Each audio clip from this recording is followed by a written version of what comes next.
რადიო იმედზე. ზაზა ჩიტანავასთან ერთად. დილამშვიდობისა, განმარჯობთ რადიო იმედის დილის არხის ფორმატში მუშაობას და ჩვენ ვისაუბრებთ იმ პირველ ღონისძიებაზე, რომელიც თარინგ ჯორჯიას პარკლებში წელს 2025 წელს მაისის მიწურულს ხო უარსდები გაიმართება. კი ბატონო და თემაზე სასაუბრო სტუდიაში ჩვენ პროექტ თარინგ ჯორჯიას მენეჯერს ციცი იაშულს მასპინძლობთ დილამშვიდობის. დიდი მადლობა, დილამშვიდობის. მადლობა თქვენ სტუმრობისთვის. მოკლედ ამერიკული ლეგენდარული ჯგუფი Guns N' Roses იქნება პირველი ამ წლის სტუმარი ხო? სტარების რანგში წარმოდგენილი ჩვენთან. შავი ზღვის სანაპიროზე, თუმცა არა ბლექსი არენაზე, არამედ უფრო ღიაცის ქვეშ ფორმატში ციცინათელა. მოკლედ მოგვიყევით ის რომ ესენი ჩამოდიოდნენ ახალი ამბავი არ არის, ბევრი ემზადება და თადარიგის დაჭერილი აქვს. და გითხარით ყველაფერი ისეა როგორც დაგეგმილი არის თუ არა და ბილეთების შეზენის შესაძლებლობა რამდენად როგორ რანაირად არის ვისაუბროთ ღონისძიების დეტალებზე. კი ბატონო, პირველ რიგში მადლობა რომ მომეცით შესაძლებლობა რომ ჩვენი პროექტის შესახებ უფრო მეტ ადამიანს კიდევ ერთხელ მოუყვეთ და გაუზიაროთ მართლაც რომ მნიშვნელოვანი დეტალები ამ ღონისძიების გარშემო, იმიტომ რომ ახალი გამოწვევა არის ჩვენთვისაც, მიუხედავად იმისა, რომ Black-ი არენა და შეკვეთილი უკვე ძალიან კარგად ნაცნობი და მშობლიური მხარეა, შეიძლება ითქვას და თარებისთვისაც დღეს უკვე პრინციპში შეგვიძლია სიამაყი თქვათ, რომ ნელ-ნელა უკვე ნაცნობი არის და არა მხოლოდ თარებისთვის, თარების ეგრეთ წოდებული ფოლოვერებისთვის და ესეც კარგი სასაუბრო თემაა და არასოდეს არ მისაუბრეთ და ზუსტად რამდენიმე დღის წინ ვფიქრობდი, რომ თუ მომეცემა საშუალება იქნებ თქვათ და დრო თუ დაგვრჩა იქნებ ამას მერე მოუბრუნდეთ. მაგრამ ისიც ალბათ დიდი პლუსია, რომ უკვე როცა ვარსკვლავებთან გასაგებია სხვა მიდგომები, სხვა ინტერესები აქვს და უკვე ალბათ ისიც დიდი პლუსია, რომ როცა ესაუბრები, რომ კონცერტს ამ და ამ ადგილას მართავ და ის რომ საქმის კურსშია.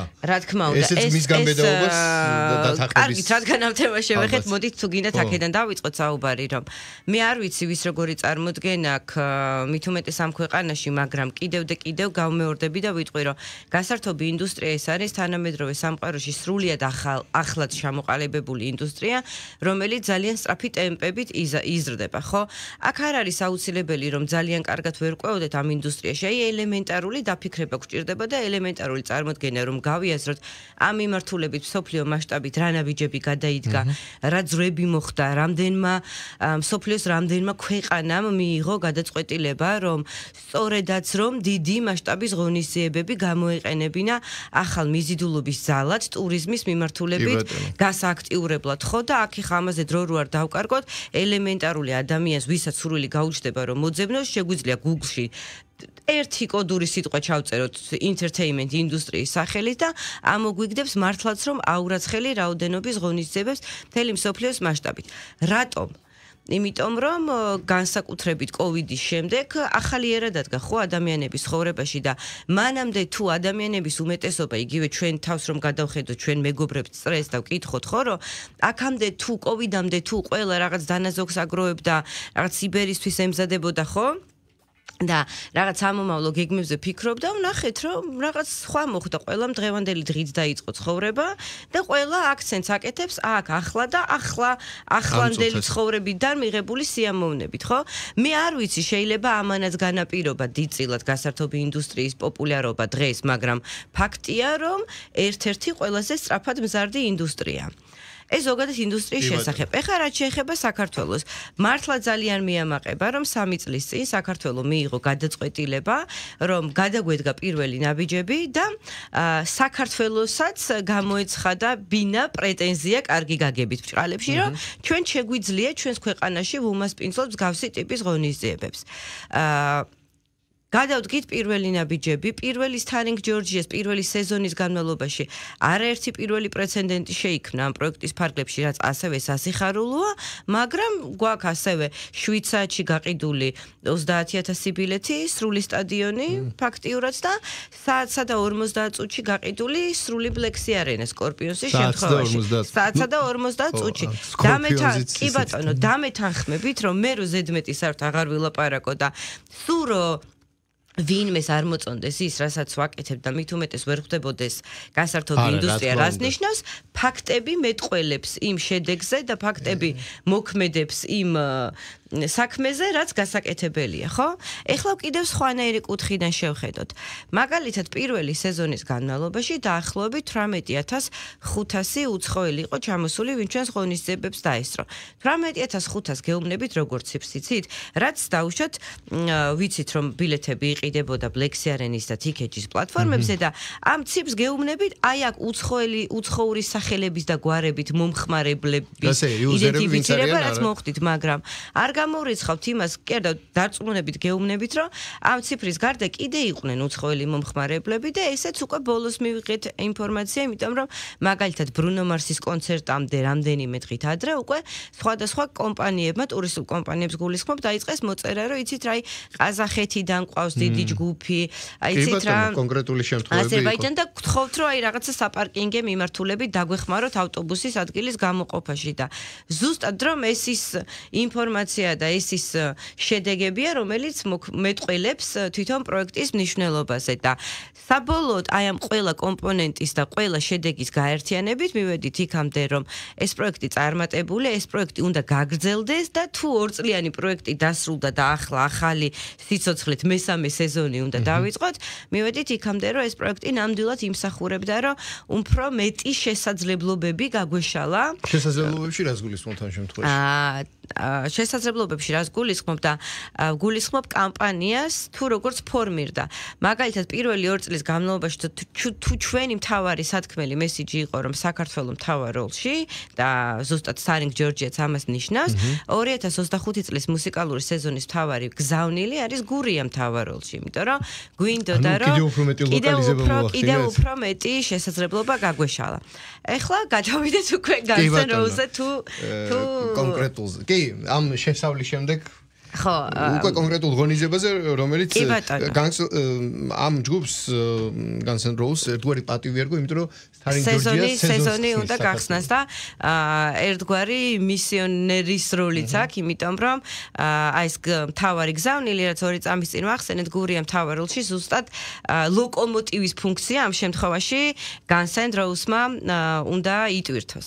ეხლა რა იგულისხმება ამ ყველაფერში? მე Black Sea-რის იმ გუნდის წევრი ვარ, რომელიც 2019 წლიდან შემოვარდა Black Sea-ს და 2019 წლიდან დაიწყო შეკვეთილის განვითარებაზე ზრუნვა. ძალიან კარგად მახსოვს პირველი შთაბეჭდილება შეკვეთილში ჩამოსვლისა და ძალიან კარგად მახსოვს ის 3 სასტუბრო, რომელიც შეკვეთილის გარშემო იყო. ეს იყო მირაჟი, გურია პალასი, პარაგრაფი და ნუ აი დანარჩენი ალაგ-ალაგ რამდენიმე საოჯახო ტიპის სასტუმრო. აქაც ბევრი ლაპარაკი საერთოდ არ არის საჭირო, არსებობს და მიხარია რომ ყოველწლიურად არსებობს თუნდაც დრონით გადაღებული კადრები რომ ჩანდეს როგორ არის დღეს უკვე სანაპირო ზოლი განაშენიანებული და წელს სხვადასხვა ესეც პირველი პრეცედენტია და ამასაც სიამაყით ვიტყვი რომ შესაძლებელია Starring Georgia-ს ეფექტი იყოს რომ აქამდე თუ სასტუმროები მხოლოდ სანაპირო ზოლზე ვითარდებოდა წელს პირველი ნიშნები არის რომ Black Sea-რის უკანა ტერიტორია სადაც აი ყანები იყო, ჭაობიანი ყანები იყო ფაქტიურად ავტობანამდე ტერიტორია ამ ტერიტორიის ათვისებაც უკვე დაიწყო რაც ნიშნავს იმას რომ Black Sea-რი და Starring Georgia ნამდვილად ასრულებს იმ თავარი მიზიდულობის ცენტრის სტატუსს, რამაც მოთხოვნილება გააჩინა და განაშენიანება შეუწყო ხელი. ახლა ამ ყველაფრით კიდევ უფრო თვალსაჩინო გახდა ჩვენი გუნდისთვის, თუ რამხელა ძალა აქვს მუსიკას და რამხელა ეფექტის მოხდენა შეუძლია 10,000 ადამიანის ერთდროულად ჩამოსვლას, იმიტომ რომ ნახეთ ხო როგორ განავითარა ეს ყველაფერი.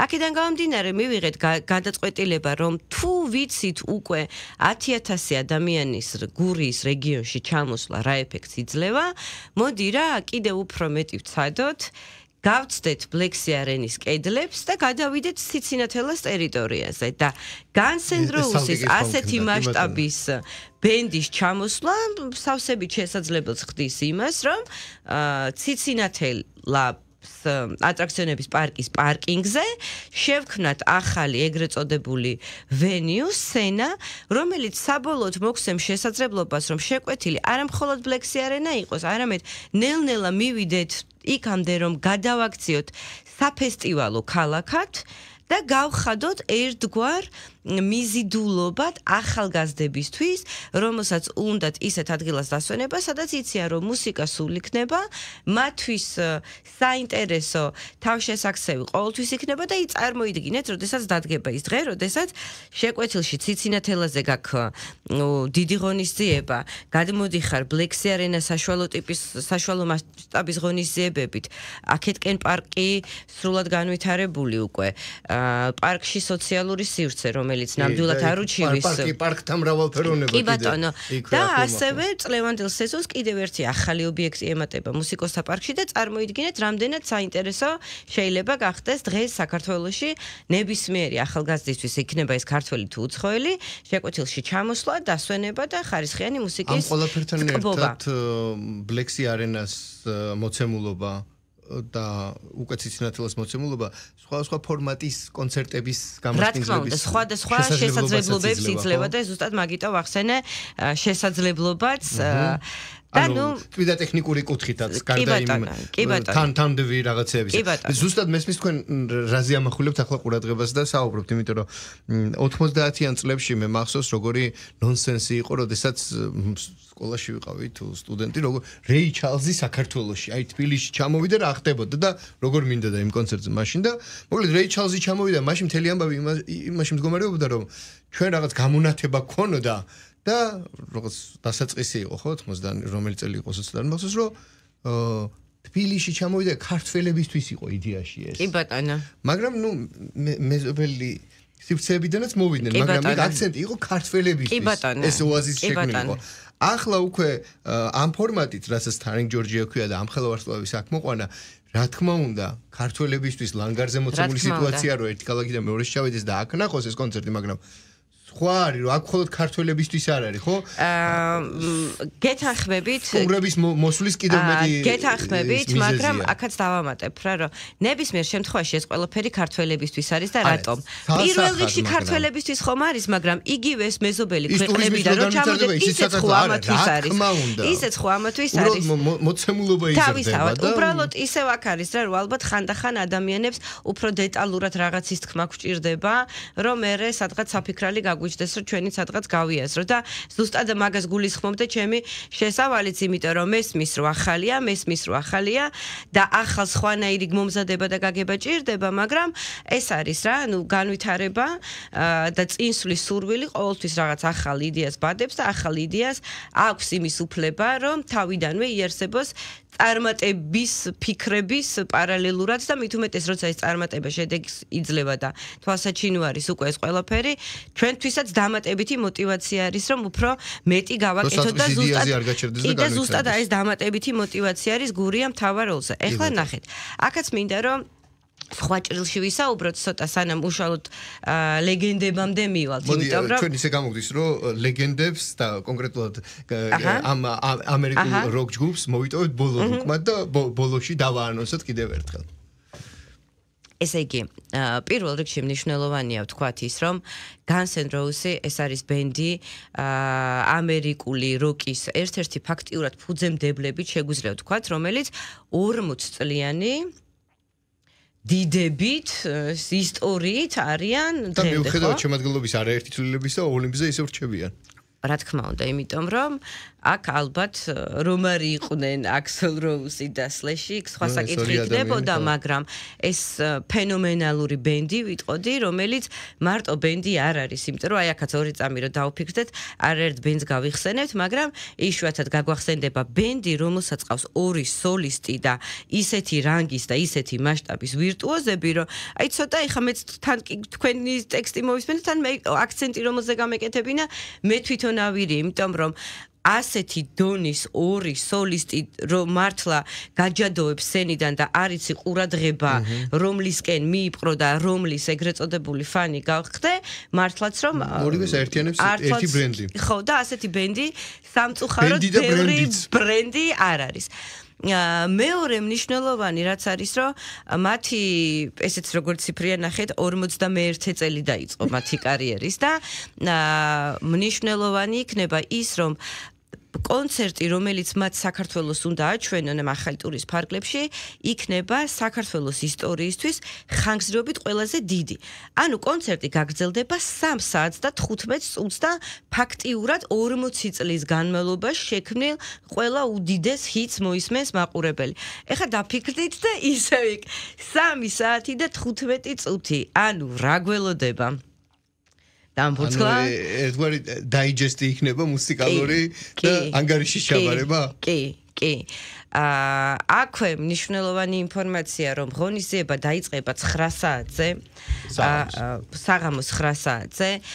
ყოველთვის ვაანონსებთ, რომ საღამოს 9 საათზე ვიწყებთ და ესეც რაღაც ერთგვარი დასტანდარტებული დრო არის, როდესაც შეკვეთილში ღონისძიებები იწყება, მაგრამ ვერასდროს დროულად ვერ ვიწყებთ, იმიტომ რომ სტუმრები აგვიანებენ. ისევ ქართველებს გულისხმობ და მერე იწყება სოციმედიაში ინბოქსი მსმენელები აგვიანებენ, რომ აი გზაში ვარ და იქნებ დააგვიანოთ და ის სულ რაღაც ამბავია, რომელიც არ ესმით არტისტებს, იმიტომ რომ იმათთვის აწყობილი მანქანა არის და ვერ უხსნი ნახევარი საათის.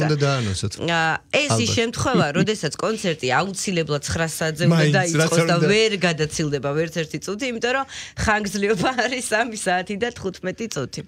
კიდევ მნიშვნელოვანი ინფორმაცია, რაც ვისარგებლებ მომენტით, ხო? ახალი გამოწვევა არის ჩვენთვისაც, იმიტომ რომ ახალი ტერიტორია. Black Sea Arena-ის შენობა, რომელიც ნამდვილად მეორე სახლია და იცი ყველაფერი, ფაქტიურად საველე პირობებში გავდივართ და ფაქტიურად ტრიალ მინდორში უნდა ავაშენოთ ახალი საფესტივალო ქალაქი. მაგრამ Black Sea Arena ბოდიში გაწყვეტილებ, Black Sea Arena-ს მრავალფუნქციურია, მულტიფუნქციურია და თქვათ, ყველაზე დიდი პრობლემა ალბათ შეიძლება პრობლემა იყოს ან არც იყოს პრობლემა, წვიმა, რომელიც იქაურობისთვის თამდებია და აქ თქვათ დაიხურა და კომფორტი გაგდა. იქ როგორი ფორმატია? მსგავსი რამე ვერ მოხერხდება, იმიტომ რომ უდიდეს ტერიტორიაზე არის საუბარი და უდიდესი ტერიტორიის წვიმა იქნება, არ იქნება კონცერტი მაინც ჩატარდება.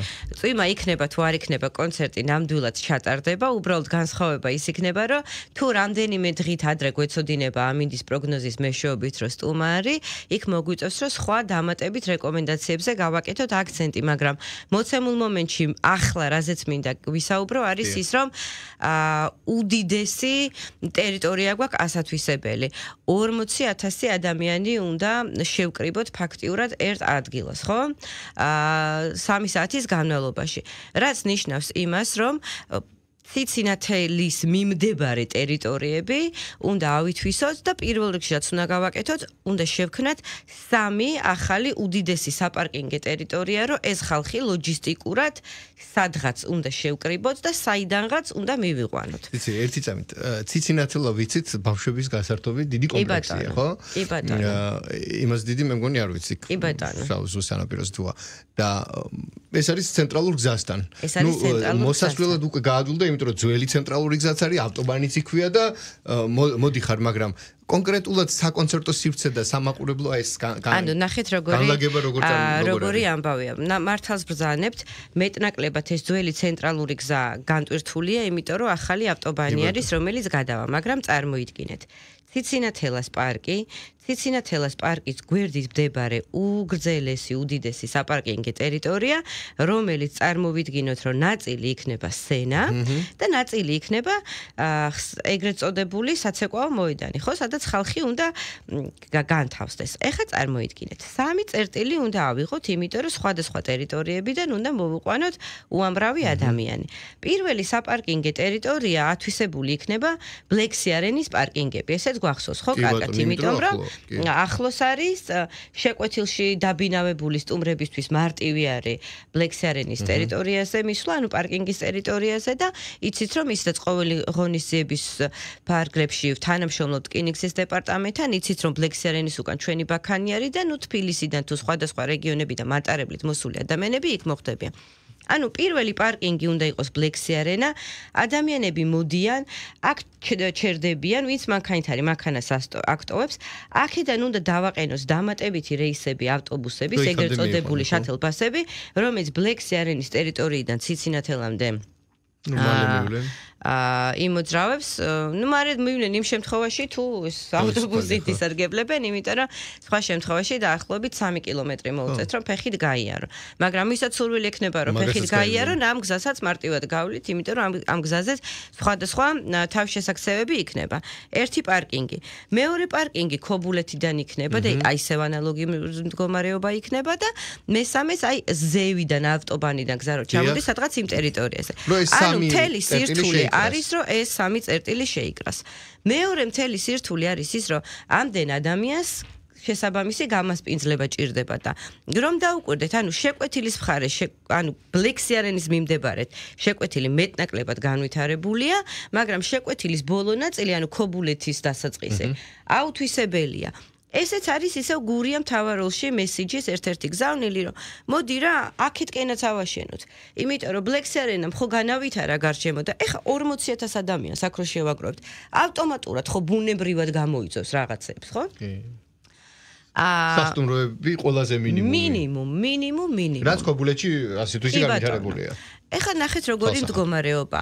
კიდევ ერთი უპირატესობა, რაც განსე როუსის ანონსმა მოგვცა, არის ის, რომ პირველად მოხდა ჩვენ შემთხვევაში, რომ ამდენი თვით ადრე დავაანონსეთ არტისტი. აქაც მანამდე გქონდა შესაძლებლობა, რომ ხან 2 თვით ადრე ვაანონსებდით, მაქსიმუმ 3 თვით адრე. ახლა ადგილობრივებმა იციან, რომ 6 თვით ადრე შეუძლიათ დაიწყონ ფიქრი, მოემზადონ, რომ რაღაც ინფრასტრუქტურა შექმნან.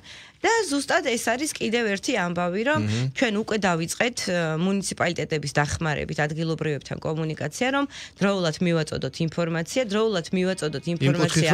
რა არის ის აქტივობები, რაც საჭიროა, რომელიც თამდები იქნება, რომ მათ წინასწარ გადადგან შესაბამისი ნაბიჯები.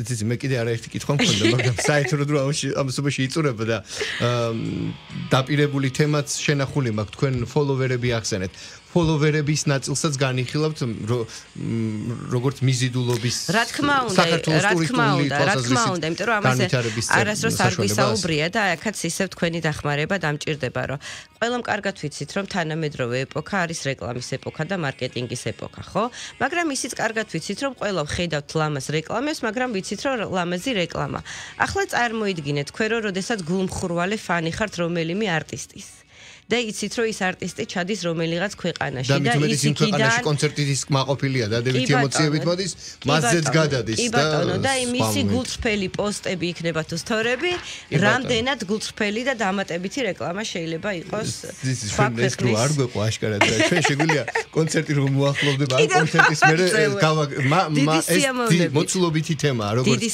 დიდი მასშტაბის კონცერტია და არის ის მომენტიც რომ აი სკორპიონზე მე ძალიან მინდოდა ვერაფერი დავჭი კონცერტს მიღმა, მაგრამ აი ამ შემთხვევაში უკვე ბილეთების შეძენა ახლად შეუძლიათ, როგორ არის სიტუაცია? პირველ რიგში ვიტყოდი იმას, რომ ბილეთების შეძენა შესაძლებელია TICKET-ის პლატფორმაზე და უმნიშვნელოვანესია, რომ ბილეთის ყიდვის დროს სწორი საკონტაქტო ინფორმაცია შეიყვანოს ყველა მომხმარებელმა, იმიტომ რომ როგორც გითხარით, ახალი გამოწვევა არის, სადაც ლოჯისტიკურად ძალიან ბევრი მნიშვნელოვანი დეტალი არის გასათვალისწინებელი და თუ გვექნებოდა ყველა მომხმარებლის სწორი კომუნიკაცია, კამპანიის ფარგლებში კონცერტამდე ძალიან ბევრ მნიშვნელოვან ინფორმაციას მიიღებდნენ მეილზე ორგანიზატორების სახით და კიდევ ერთ რაღაცასაც ვიტყოდი, რომ ეს Guns N' Roses უბრალოდ კონცერტი არ არის და უბრალოდ ჩვენი ახირება არ არის. ეს არის ძალიან დიდი ახალი წამოწყების კიდევ ერთი ნაბიჯი, რომელსაც დღეს უკვე გურია მთავარ როლში ქვია და ძალიან დიდი იმედი გვაქვს ყველა ადამიანის ხელშეწყობით, იმიტომ რომ კიდევ ერთხელ ვიტყვი, ეს მხოლოდ კონცერტი არ არის, ეს არის ძალიან დიდი ბიძგი ერთი კონკრეტული რეგიონის განვითარებისთვის, რომელმაც თუ გაამართლა, მჯერა რომ idеალური სამოქმედო გეგმა შეიძლება გახდეს ასევე სხვა რეგიონებისთვისაც. ხო, ესეც გქონდა გეგმაში კითხვა, მაგრამ მე განვავრცოთ. მოკლედ, მადლობა სტუმრობისთვის, ჩვენ სტუდიაში პროექტ Starring Georgia's Managers CC იაშვილს მასმინძლობდით და ძირითადად უნდა გვესაუბრა მაისის 30 მაისს დაგეგმილ Guns N' Roses კონცერტზე, მაგრამ ამ შესანიშნავი და საოცარი ლეგენდარული ამერიკული ჯგუფის კონცერტის გარდა კიდევ ბევრ სხვა რამეზე ვისაუბრეთ და კონცეფციურად განვიხილეთ ეს თემა, თუმცა ბოლო წუთნახევარია თუ არ ვწდები, Guns N' Roses სიმღერა ფონად გაძლევს ჩვენს დიალოგს, სწორედ მათი სიმღერით დავასრულებ ჩვენ საუბარს და კიდევ ერთხელ შევახსენებ. დანარჩენი 3 საათი და 15 წუთისთვის მოემზადო. ეს რადიოში და იქ ლაივში. მადლობა დროებით. მადლობა